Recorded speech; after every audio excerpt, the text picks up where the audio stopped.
नमस्कार, मैं हूं राम प्रकाश राय। बिहार की राजनीति फिर गर्माती जा रही है। बिहार में सियासी हलचल तेज हो गई है।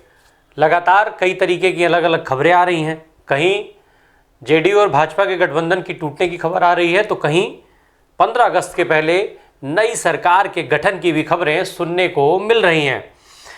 ये जो सारी सियासी हलचल है, ये माना जा रहा है कि 15 अगस्त के पहले इसके जो नतीजे हैं वो सबके सामने आ जाएंगे। इसकी जो तस्वीर है वो सामने आ जाएगी और नई तस्वीर सियासत की वहाँ पर देखने को मिल सकती है। जो तमाम मीडिया रिपोर्ट्स कह रही हैं, अगर मीडिया रिपोर्ट्स को आधार बनाया जाए तो मीडिया रिपोर्ट्स के हिसाब से जो नया गठबंधन बनेगा उस गठबंधन में नीतीश कुमार के पास 150 से ज़्यादा विधायकों की संख्या हो सकती है। यानी 150 से ज़्यादा विधायक उस गठबंधन में शामिल होने के आसार अभी तक मीडिया रिपोर्ट्स के हिसाब से देखे जा रहे हैं। कहा जा रहा है कि जेडीयू के बहुत सारे विधायक आरसीपी सिंह के संपर्क में चले गए हैं। आरसीपी सिंह कभी नीतीश कुमार के बेहद खास रहे थे। केंद्र की सरकार में जेडीयू के कोटे से इकलौते मंत्री थे।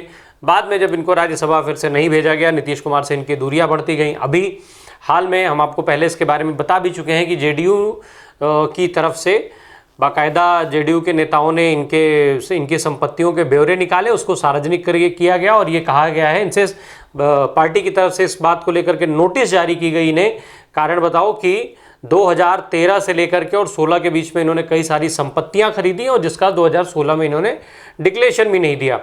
तो उसको लेकर के पार्टी की तरफ से आरसीपी सिंह के लिए नोटिस जारी की गई थी। बाद में आरसीपी सिंह ने पार्टी से इस्तीफा दे दिया।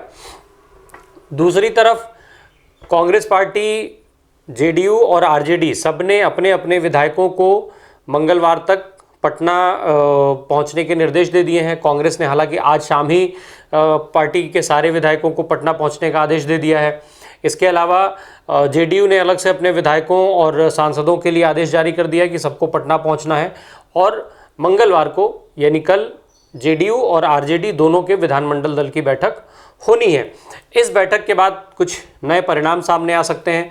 उधर इन सारे घटनाक्रमों पर कांग्रेस के जो विधायक दल के नेता हैं अजीत शर्मा, उन्होंने मीडिया को बताया कि वो सारे हालात पर नज़र रखे हुए हैं और जो केंद्रीय नेतृत्व है वो जो फैसला लेगा उसके आधार पर आगे काम होने हैं। वहीं आरसीपी सिंह ने नीतीश कुमार की पार्टी पर हमला बोलते हुए कहा कि जो जेडीयू है वो डूबता हुआ जहाज है और इनके जितने भी साथी हैं वो बहुत जल्दी इस जहाज़ से कूद जाएंगे और फिर ये उतनी ही जल्दी ये जहाज़ डूब जाएगा। ये जो सारा मामला शुरू हुआ वो तब इसके कयास और बढ़ गए जब नीतीश कुमार नीति आयोग की होने वाली बैठक में नहीं पहुंचे, जिसके बाद भाजपा ये मान रही थी कि नीतीश कुमार कोई साजिश रच रहे हैं।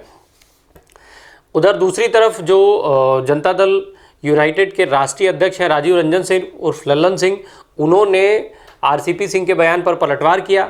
उन्होंने बताया कि जदयू जो है वो डूबता हुआ जहाज़ नहीं बल्कि दौड़ता हुआ जहाज़ है और आने वाले समय में इसका पता चल जाएगा। लेकिन साथ ही साथ उन्होंने आरसीपी सिंह पर निशाना साधते हुए ये भी कह दिया कि कुछ लोग उस जहाज़ में छेद करके उसमें पानी घुसाना चाहते थे, पर नीतीश कुमार ने उन लोगों की पहचान कर लिए, उन लोगों को पहचान लिया और जहाज़ को मरम्मत करके एकदम ठीक कर दिया है। उधर दूसरी तरफ जो खबरें हैं वो तमाम मीडिया रिपोर्ट से बता रही हैं कि नीतीश कुमार की सोनिया गांधी से, कांग्रेस अध्यक्ष सोनिया गांधी से बातचीत हुई है। काफ़ी लंबी बातचीत हुई है। हालांकि ये बातचीत किस मुद्दे पर हुई है, इस मुद्दे का कोई खुलासा नहीं है। ये मुद्दा स्पष्ट नहीं हो पाया कि इतनी लंबी बातचीत किस मुद्दे पर चली है। वहीं कुछ अखबारों ने ये भी लिखा है कि बीते 15 दिनों में नीतीश कुमार और कांग्रेस अध्यक्ष सोनिया गांधी के बीच में करीब 3 बार वार्ताएं हो चुकी हैं। जेडीयू भी उधर राज्य में सक्रिय हो गई है। वो भी जो उसके विधायक हैं, जो उसके नेता हैं, उनको पटना में अब बुला चुकी है। उनको भी पटना में रहने के आदेश दे दिए गए हैं। पटना में एकत्र होना है उनको भी। अब जरा एक नज़र आप डाल लीजिए विधानसभा की जो स्थिति है बिहार में, जो सीटों की स्थिति है वो भी हम आपको लगे हाथ बताते चलें। बिहार की विधानसभा में कुल 243 सीटें हैं। 122 सीटें चाहिए बहुमत के लिए। 2020 में जब चुनाव हुए तो उस वक्त सत्ताधारी जो गठबंधन, जो अभी जो फिलहाल जिस सत्ता में गठबंधन है, उसकी जो स्थिति है वो भारतीय जनता पार्टी के पास राज्य में 77 सीटें हैं। वहीं जेडीयू के पास 45 सीटें हैं और अन्य जो हैं वो 5 हैं, यानी इनके पास कुल 127 सीटें हैं, बहुमत से 5 सीटें ज़्यादा। विपक्ष की बात की जाए तो आरजेडी के पास 79 सीटें हैं, 79, कांग्रेस के पास 19 सीटें हैं और वहीं जो अन्य हैं यानी वामपंथी, हम और ये सब मिलाकर के जो सीटें हैं वो करीब 17 सीटों की संख्या उनकी आती है, यानी 115 का आंकड़ा उनके पास है। 2020 में जब चुनाव हुए थे तो जो भारतीय जनता पार्टी की सीटें बढ़ी थी उसमें 21 सीटें वो अपने पहले चुनाव से ज़्यादा आई थी और वहीं जेडीयू की जो सीटें थी वो घटी थी, 28 सीटें उनकी कम हो गई थी। जिसके बाद फिर सरकार बनी, सरकार बनने के बाद तमाम विवाद हुए, फिर से जो सरकारें बनने के बाद तमाम विवाद हुए, फिर भारतीय जनता पार्टी इधर बीते कुछ समय से भारतीय जनता पार्टी और नीतीश कुमार की जो दूरियां हैं उसकी खबरें लगातार मीडिया की चर्चा में रही थी।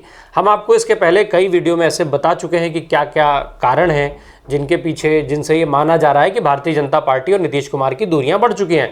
हम पहले भी आपको अपने तमाम इस तरीके के वीडियोस में इस बात का खुलासा करते रहे हैं कि जल्दी भारतीय जनता पार्टी और नीतीश कुमार का जो गठबंधन है उसके टूटने के पूरे पूरे आसार बने हुए हैं। एक हफ्ता पहले अभी जब भारतीय जनता पार्टी के जो तमाम प्रकोष्ठ हैं उनको मिलाकर के जब संयुक्त बैठक हुई थी जिसमें जेपी नड्डा राष्ट्रीय अध्यक्ष और उसके अलावा गृह मंत्री अमित शाह सब मौजूद थे और इस समय किसी भी जेडीयू के नेता से इन लोगों की भेंट नहीं हुई थी। स्वयं मुख्यमंत्री नीतीश कुमार से किसी की मुलाकात नहीं हुई थी। हालांकि बाद में डैमेज कंट्रोल करते हुए नीतीश कुमार की पार्टी जेडीयू की तरफ से बयान आया था कि चूंकि नीतीश अभी कोरोना से ग्रसित थे इस वजह से वो किसी से नहीं मिल सकते।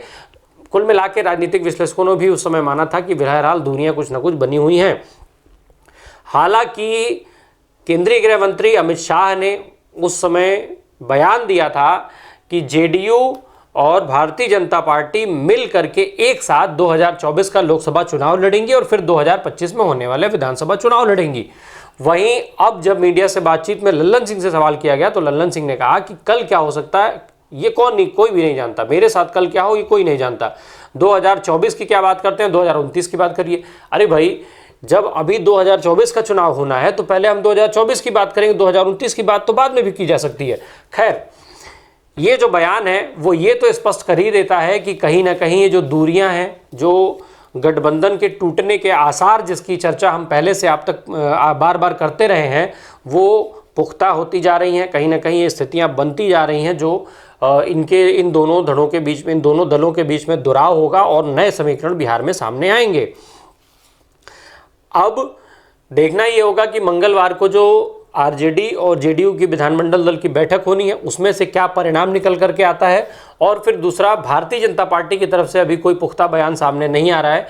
वो भी जब ये बयान, अगर किसी का बयान ऐसा सामने आता है तो अपने आप स्थितियां पूरी तरीके से स्पष्ट हो जाएंगी कि बिहार में वर्तमान समय में चल रहा गठबंधन सत्ता में रहेगा या फिर 15 अगस्त के पहले बिहार में नए समीकरण, नई सियासत देखने को मिलेगी। बने रहिए हमारे साथ। धन्यवाद।